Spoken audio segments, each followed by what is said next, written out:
예, 자 6일 지방선거 이제 하루 앞두고 있죠. 여야의 판세 분석 듣고 있는데요. 일부에서는 국민의힘 최형두 의원을 만나봤고요. 이번에는 더불어민주당 우상호 의원을 연결하겠습니다. 의원님 나와 계시죠? 네네, 안녕하세요. 우상호입니다. 예, 원래 매달 나오셔야 되는데 굉장히 오랜만에 연결하고 있습니다. 그동안 뭐 별일이 많이 있지 않았습니까? 자, 진 작가님, 김 소장님도 계셔서 인사 나누시죠. 예, 안녕하세요. 네, 안녕하세요. 네, 안녕하세요. 네, 예. 오랜만입니다. 지금 네. 어디 계신 거예요? 저는 좀 신촌에서 이제 송영길 시장 후보 그 유세 도와주고 예. 지금 저 근처에 차 세워놓고 차 안에서 지금 예. 저기 인터뷰하고 있습니다. 현장에서 느끼는 민심은 어떻습니까? 뭐 유세 현장이라는 거는 역시 지지층만 주로 모였기 때문에 그것만 봐서는 알 수가 없고. 예. 그래서 어쨌든 선거를 처음 시작했을 때 떨떠름했던 분위기는 확실히 좀 개선이 된 것 같아요. 그래서 뭐 막판 상승세가 뚜렷하다 이렇게는 보여지는데. 예. 어떻게 될지는 또 좀 뭐 조마조마하지요. 네. 굉장히 조심스럽게 또 입장을 말씀해 주셨네요. 네. 자, 이제 국민의힘 권성동 원내대표는 이제 지역 현장을 다니면서 이제 네. 대통령을 설득해가지고 예산 폭탄 쏟아내겠다. 이제 네. 집권 여당이 됐으니까 지방선거를 앞두고 이제 네. 각 지역에 이렇게 이제 예산 폭탄 쏘아주겠다 이렇게 말하고 있거든요. 이런 말은 어떻게 듣고 계십니까, 의원님? 글쎄 그분이 보유하고 있는 폭탄이 몇 개인지 모르겠는데 그렇게 여유가 없을걸요. 폭탄이 네. 저도 여당을 해봤습니다만 예. 그 국가 살림에 쓸 수 있는 재정이라는 게 뻔한데 여기저기 이렇게 막 폭탄 투하하기는 좀 어렵죠. 꼭 필요한 데는 써야 되겠지만 예. 그래서 그 선심령 이제 그런 폭탄 발언은 이제 국민들이 안 믿어요. 그러니까 옛날 방식이죠. 근데 이제 정권 안정론과 정권 견제는 두 개가 대립하고 있는데 이제 출범한 지 얼마 안 됐기 때문에 아무리 예산 폭탄 얘기 안 해도 일어나게 해줘야 되지 않겠느냐는 정권 안정론이 좀 힘을 얻지 않겠느냐는 전망이 있습니다. 그럴 줄 알았죠. 그런데 정권이 초반에 너무 이제 용산 집무실 이전 문제나 예. 또 이제 한동훈 장관을 위시한 이제 인사의 여러 가지 잡음들이 생기면서 예. 지금 초반 지지율이 50% 초반대 아니겠어요? 예. 그 국정 근데 이게 안정론. 지금 한 달도 안 됐던 역대 정권의 성적표를 보면 굉장히 초라합니다. 가령 박근혜 대통령 같은 보수 계열이라 하더라도 박근혜 대통령도 한 78% 나왔고요. 예. 이명박 대통령 때도 거의 70% 초반 나왔거든요. 집권 초기 한 달에. 예. 네네. 근데 지금은 50% 초반이면 국민들이 좀 이렇게 마음껏 힘을 몰아주기보단 왜 이러시지라는 떨떠름한 반응이라고 봐야 되니까. 예. 견제와 균형의 원리를 좀 작동시켜 주십시오 하는 호소도 꽤 먹히고 있는 편입니다. 견제론도 힘을 얻고 네. 있다. 근데 제가 볼 때 이런 것 같아요. 이 총선하고 대선은 정치적 담론이 굉장히 먹히는데 예. 지방선거는 이제 행정의 장을 뽑지 않습니까? 그렇죠. 확실히 인물의 능력과 실력, 경륜 이런 걸 많이 보는 것 같아요. 그래서 각 지역별로 정당 지지율은 저희가 굉장히 많이 지는데도 인물 경쟁력이 있는 곳에서는 지금 경합 중인 데가 꽤 있습니다. 그래서 이거는 개표를 해봐야 알겠다 이런 지역들이 많이 늘어났습니다. 진 작가님. 예, 지금 광역단체장 17곳 기준으로 봤을 때 뭐 역시 뭐 15대 2다, 17대 3 뭐 여러 가지 스코어가 있지 않습니까? 역시 네네네. 근데 결정적인 게 아무래도 경기도 상황일 것 같아요. 그렇습니다. 네. 예, 경기도는 지금 어떻게 보고 계십니까? 저는 경합 우세로 보고 있거든요. 경합 우세면 김동연 후보가 될 가능성이 높다. 네네, 김동연 후보가 될 가능성이 높다고 보죠. 특히 막판에 나온 김은혜 후보의 그 재산신고 누락은 예. 저는 상당히 영향을 미칠 겁니다. 왜냐하면 이게 투표소마다 이게 공고가 붙거든요. 아하. 그래서 일단 신뢰 문제가 좀 생긴 것이고요. 예. 또 이분이 이렇게 재산이 많았어라는 걸 환기시키기 때문에 재산 많으면 투표 안 합니까? 네? 재산 아니, 많은 이제 후보에 대한 좀 비호감도가 증가한다고 보시는 거예요? 그렇죠. 그래서 우리가 선거 때 뭐 공고 붙이는 일은 거의 안 하려고 하거든요. 아, 그래서 예. 네, 그래서 이제 뭐 어쨌든 지금 제가 볼 때는 그 윤석열 대통령이 당선자 시절에 김은혜 후보를 아예 네 군데나 얻고 다녔지 않습니까? 근데 예. 그렇게 해서 쟁점 선거구를 만들어 놨는데 예. 별로 재미를 못 보고 있죠. 그러니까 지금 안철수 대권 후보급 인사가 분당에 출마했는데도 경기도 선거에 큰 영향을 못 미치고 있고요. 당선자가 좀 무리해서 선거운동 도와줬는데도 경합 우세로 김동연 후보가 앞서는 것은 예. 민심이 뭔가 일정한 판단을 내리고 있는 게 아니냐. 전 그래서 사실 초반부터 경기도 이기는 곳이 이긴 것이다 이렇게 저는 생각하고 있었는데 예. 숫자도 숫자지만 저는 경합 우세로 보는 편입니다. 의원님의 직감으로 경합 우세다. 네. 아하. 이게 지금 판사 출신 김기현 의원 같은 경우에는 이렇게 되면 이게 당선 무효까지 안 간다 이런 말씀도 하시던데요. 의원님 좀 어떻게 그래서 이제 보셨습니까? 그분이 판사를 빨리 그만둔 거죠. 그래서 판사를 빨리 그만뒀다. 네, 제가 볼 때는 이 정도는 당선 무효형이에요. 왜냐하면 지금 저 송영길 시장 재산이 5억 6천인데요. 예. 이분이 누락한 게 16억이니까 거의 4배, 3배 이상 되지 않습니까? 네. 이 정도 재산을 누락하고도 당선 무효가 안 된다 그러면 앞으로 수십억들 누락해놓고 실수였다 이렇게 버리면 그만 아니겠어요? 그 보좌관이 그 의도하지 않게 누락을 시킨 거일 수도 있지 않습니까? 이게 너무 또 재산이 많다 보니까 고의성이 없을 수 있지 않습니까? 평소에 공직자 재산 신고할 때는 사실 국회의원들이 잘 안 봐요. 예. 그거는 이제 처벌 조항은 없거든요. 재산 신고는. 근데 이 선거 때 공보에 들어가는 재산 신고는 허위사실 유포로 처벌될 수 있기 때문에 후보들이 직접 꼼꼼하게 봅니다. 최종 점검은 후보의 몫입니다. 그거는 후보의 의무죠. 예. 그러니까 이거를 실무자의 단순 실수다 이렇게 말씀하시고 넘어갈 문제는 아닙니다. 그러니까 예를 들어 국회의원 하시다가 재산 신고 좀 누락된 거 이런 경우는 실무자 실수인 경우가 꽤 있어요. 그래서 좀 보완하면 되는데 이거는 선거에 이제 말하자면 그 사실관계에 의해서 선거에 영향을 미치는 거 아니겠어요? 그렇죠. 그래서 학력 문제라든가 병역, 재산 뭐 이런 문제는 이 허위사실 기재로 해서 당선 무효가 될 수 있기 때문에 꼼꼼하게 후보자 본인이 점검할 의무가 있어요. 근데 그걸 안 하신 거기 때문에 실무자가 실수했을 수도 있지만 그 실수를 바로잡을 책무가 후보자에게 있습니다. 그런 측면에서 이거는 전 재판 가면 액수가 너무 커서 가령 예를 들어 뭐 몇백만 원이라든가 한 뭐 이 정도 꽤 부자니까 한 1,000만 원, 2,000만 원대라고 그러면 실수라고 볼 수 있죠. 그러나 16억 정도를 실수다 이렇게 말하는 건 조금 과도한 것 같아요. 또 하나의 관전 포인트 인천입니다. 계양을 재보선도 뜨거운 이슈인데 이재명 총괄 선대위원장이 지금 후보로 있는데 의원님 어떻게 보세요? 계양에서는 이재명 후보가 국회의원은 당선될 겁니다. 그럼 이건 경합 우세도 아니고 우세입니까? 당선된다고 보고요. 근데 이제 저희들이 좀 아픈 거는 이재명 후보가 어쨌든 대선 후보였기 때문에 이분이 출마해 주시면 좀 주변 인근의 지방선거 결과에도 좀 영향을 미칠 것을 은근히 기대했지 않습니까? 인천시장까지. 네, 근데 거기 그 발목이 좀 묶여서 경합 지역을 우세로 만들어주는 데까지는 가지 못했다 이렇게 보기 때문에 좀 아쉬운 점이 있죠. 그러니까 전국적으로 좀 이렇게 지지 연설이나 혹은 선거 도와주 다른 현장도 가시면 좋았을 텐데. 아니 다른 현장도 많이 가셨어요. 가시긴 했는데 아무래도 좀 발이 묶이니까 좀 아쉬운 게 있고요. 근데 이번에 신기한 게 그 대권 후보들 예를 들면 안철수 후보도 경기도지사 선거에 별 도움을 못 줬고요. 이재명 후보 등판도 인천 경기에 그렇게 결정적 영향을 미친 것으로는 안 보이니까 이번 선거에 큰 변수가 될 것이다 예상했던 두 유력한 대권 후보가 지방선거에는 큰 영향을 못 미친 것 같습니다. 그렇군요. 그 이재명 후보의 그 김포공항 이전 공약 이게 이제 제주도 표심까지 흔들어 놓고 있다는 보도가 나오고 있거든요. 일단 오영원 민주당 제주지사 후보가 먼저 반발을 했고요. 송영길 서울시장 후보도 어제 제주도민의 합의 없이는 추진될 수 없다 이렇게 밝혔습니다. 민주당의 입장은 뭡니까 이건? 김포공항 이전. 이제 보통 이게 이제 이런 거예요. 그 당론으로 만약에 이 공약을 내걸었으면 제주도가 상당히 흔들렸을 겁니다. 근데 이제 지금은 각 후보들이 자기 선거에 유리하게 하기 위한 개별 공약들을 발표한 거 아니겠어요? 그래서 존재감은 물론 셉니다만 제가 볼 때는 뭐 그 제주도의 판세까지 영향을 미치지는 않을 겁니다. 근데 재밌어요. 이런 게 같은 당 안에서도 서로 다른 공약을 내는 경우가 있거든요. 후보들이. 지방선거의 특징이죠. 그래서 예를 들면 서울시장 후보는 서울시 쓰레기 매립 문제 해결하겠다 이렇게 하고요. 인천시장 후보는 같은 당이어도 서울시의 쓰레기 받지 않겠다 이렇게 공약하거든요.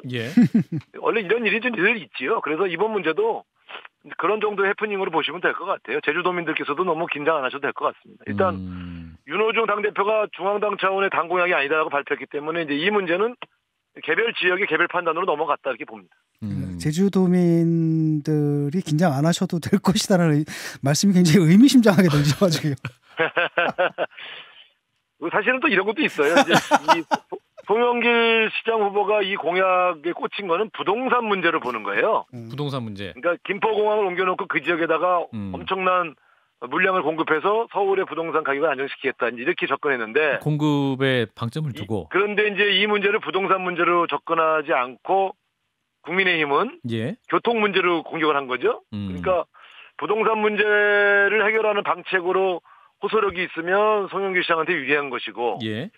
교통 문제로 우려가 더 커지면 이 공약을 안 내보내만 못한 거죠. 예. 그런 측면에서 양쪽의 프레임 전쟁이 붙었는데 엉뚱하게 제주도로 튀는 것은 이제 각 후보들이 막아준 겁니다.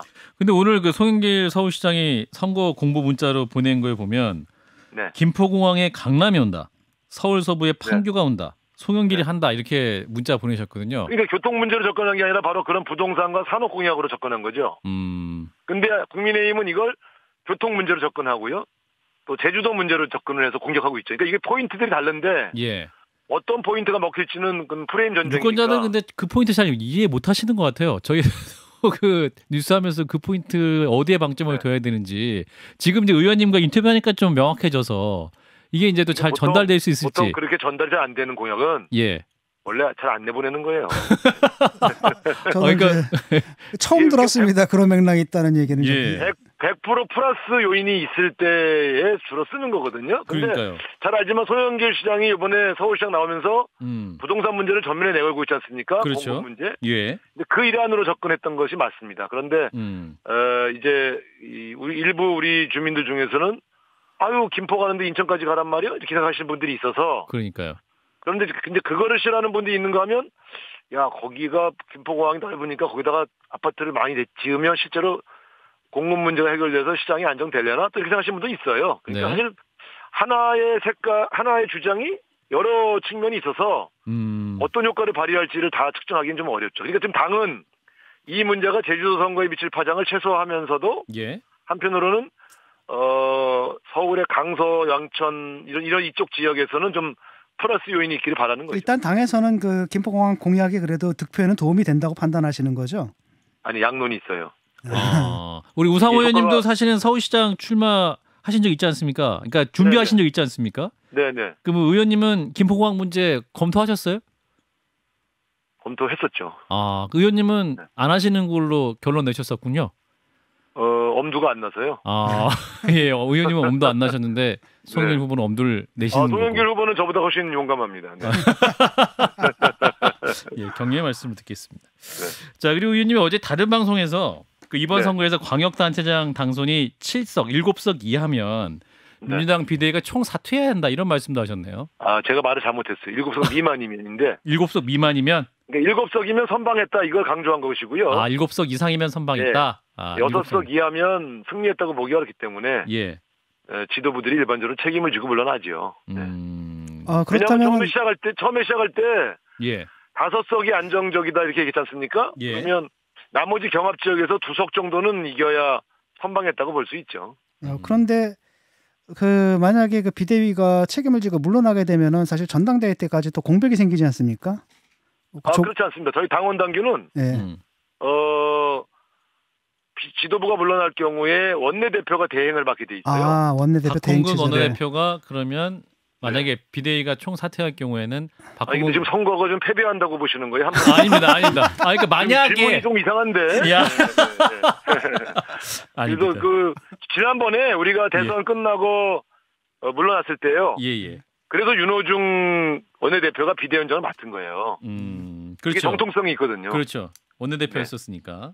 당원 당규상 대행을 그렇게 이어가게 돼 있기 때문에 그래서 아마 이번에 전 잘 될 수도 있다고 보는데 만일 최악의 경우가 왔을 때 지도부가 물러나면 원내대표가 그 법통을 이어서 지도부를 이끌게 돼 있고요. 이번 지도부는 어차피 전당대회 관리만 하기 때문에 크게 할 일은 없을 겁니다. 아마. 이번에 이제 선거 과정에서 또 이제 비대위가 뭐랄까요? 그 난맥상을 좀 보인 경우가 있었죠. 윤호중 공동 비대위원장과 박지원 공동 비대위원장이 뭔가 이제 한 목소리를 내지 않았다. 그리고 또 회의 중에 뭐 책상도 몇 번 쳤다. 뭐 이런 뉴스가 나오면서 이렇게 좀 갈등상이 있다가 다시 이제 그 이재명 후보와 세 분이 합동 기자회견을 열면서 원팀을 강조했는데 그러면 이런 것들이 이제 갈등이 다 봉합됐다고 판단하면 되는 겁니까? 그렇죠. 저는 어디 갈등이라기보다는 갈등은 보통 세력과 세력, 지도자와 지도자 사이에 마찰이 있을 때 갈등이라고 하고요. 예. 이번은 저는 소통이 좀 부재했다 이렇게 보는 겁니다. 그러니까 두 분 비대위원장이 예. 충분히 소통했으면 해결할 수 있는 문제 아니겠어요? 그러니까 예. 한 분은 당에 혁신하는 모습을 보여줘서 선거에 좀 도움을 주자는 이 취지고 한 분은 선거 때는 너무 그런 분란의 소지가 있는 얘기는 좀 나중에 하자 이렇게 아마 대화를 했던 모양인데 예. 그 문제를 조금 더 아주 좀 깊이 대화를 나눴어야죠. 그래서 갈등이라기보다는 소통 부재로 인한 혼선 이렇게 저는 봅니다. 그럼에도 불구하고 선거 때 지도부 내 혼선이 갈등으로 비춰진 것은 큰 실책이죠. 예, 선거 이후에는 어떻게 되는 겁니까? 이제 예컨 박지원 비대위원장이 뭐 586 용태론을 비롯해 가지고 여러 가지 이제 개혁, 쇄신, 아주 급진적인 개혁과 쇄신이 필요하다는 문제 제기를 한 거지 않습니까? 네네. 이걸 민주당에서 받아낼 수가 있을까요? 어떻게 될 것 같습니까? 그 문제를 수렴하는 것이 전당대회죠. 그러니까 비대위라고 하는 임시 체제는 그런 일을 할 수가 없어요. 예. 그렇기 때문에 이제 8월 달에 후임 지도부가 들어서면 박지원 위원장께서 말씀하신 내용을 포함하여 치열한 토론 속에서 예. 각 전당대회에 나온 대표 후보들, 최고위원 후보들이 그 공약을 내걸지 않겠습니까? 그렇죠. 그래서 그 내용들이 그 내용을 주장하신 분들이 대거 지도부에 들어가면 그것이 이제 당의 주요 정책으로 채택이 되겠죠. 의원님 이제 그런 점에서 박지원 비대위원장은 어쨌거나 이번에 전당대회 전에 임기를 마치는 거 아닙니까? 정치적 선배로서 그렇죠. 이 박지원 비대위원장이 앞으로 어떻게 하시라고 좀 조언을 해주신다면 어떤 조언을 주시겠습니까? 저는 박지원 비대위원장이 기존의 정치 문법을 벗어나서 예. 끊임없이 새로운 문제 제기하는 모습은 저는 되게 좋게 봤습니다. 그래서 그런 문제인식들은 박지원 위원장과 그 좀 젊고 도전적인 정치인들의 담론들을 계속 받아서 소화해내는 당의 모습을 보였으면 좋겠고요. 예. 다만 이제 한 가지 아쉬운 건 정치적으로 보면 그런 문제인식을 전달해서 당의 과제로 만드는 정치력 예. 이건 조금 더 훈련이 될 필요가 있는 것 같아요. 저는 좋은 문제제기인데 그게 결과적으로 분란처럼 보인 것은 서로에게 좀 미숙한 점이 있었다 이렇게 보여집니다. 저는 박지원 위원장 같은 분을 좀 많이 키웠으면 좋겠어요. 그런데 이제 당내에서 박지원 위원장의 주장에 동의하는 분들을 제가 꼽아봤는데 4명, 4분, 5분밖에 안 되더라고요. 우리 당은 잘 모르시죠? 아니 신문으로만 보고 있습니다. 그렇죠. 공개적으로 말한 분은 소수인데 저처럼 박지원 위원장 같은 분들 좀 키우자. 그런 문제 인식이 갈등으로 비화되지 않고 다양성을 소화하는 모양으로 민주당이 거듭나야 한다고 생각하는 의원들이 다수입니다. 알겠습니다. 네. 자, 이준석 국민의힘 대표 선거 끝나고 우크라이나 방문한다고 하는데 이것도 이제 뭐 대통령의 친서를 갖고 가냐 마냐 이것도 좀 논쟁이 있습니다. 이준석 대표의 행보는 어떻게 판단하십니까? 이준석 대표가 외교 전문가는 아니지 않습니까? 근데 선거 끝나고 나면 이제 선거에서 드러난 민심을 잘 수렴해서 국민의힘의 여러 가지 좋은 정책들에 반영할 필요가 있는데 약간 쇼하러 가는 거는 좀 안 좋은 것 같아요. 특히 국제 문제인데 국제 문제는 그렇게 이준석 대표가 국내 정치하듯이 가서 이렇게 저렇게 할 문제가 아니지 않습니까? 그래서 이제 여당인데 제가 볼 땐 청와대의 외교안보 라인하고 좀 잘 상의해서 신중하게 행동하시는 게 좋을 겁니다. 강용석 그 경기지사 무소속 후보는 그 출국 금지 시켜야 된다라고 말하고 있죠. 신청까지 했는데 이제 해외 도피하려고 한다. 네, 그분 얘기는 제가 논평을 안 하겠습니다. 알겠습니다. 아니 집권당의 당 대표가 해외 도피하려고 우크라이나에 간다는 게 말이 됩니까? 그러니까 재미있는 말이긴 하나. 두 사람의 개인적 갈등을 전체 정치권의 주제로 만드는 건 불쾌합니다. 예. 자, 마지막으로 내일 본투표 앞두고 있는데요. 의원님께서 유권자들에게 마지막 호소 말씀 듣고 마무리하겠습니다. 네, 우리 한판 승부 시청자 여러분들 이번 선거에서 참 좋은 인물들 많이 뽑아주시고요. 모쪼록 견제와 균형의 원리가 작동하는 그런 민주주의 시스템 만드는데 여러분의 한 표를 던져주십시오. 기호 1번 더불어민주당 후보들 좀 도와주세요. 예. 의원님 다음에 스튜디오에 모셔갖고 좀 깊이 있게 말씀 나누면 좋겠습니다. 바쁘시더라도 스케줄 점점 깊이가 떨어져 가고 있습니다. 왜 그러세요? 나오셔서 깊이를 넣어주십시오. 의원님 말씀 감사합니다. 감사합니다. 네, 더불어민주당 우상호 의원이었습니다. 좋아요, 구독, 알림 설정.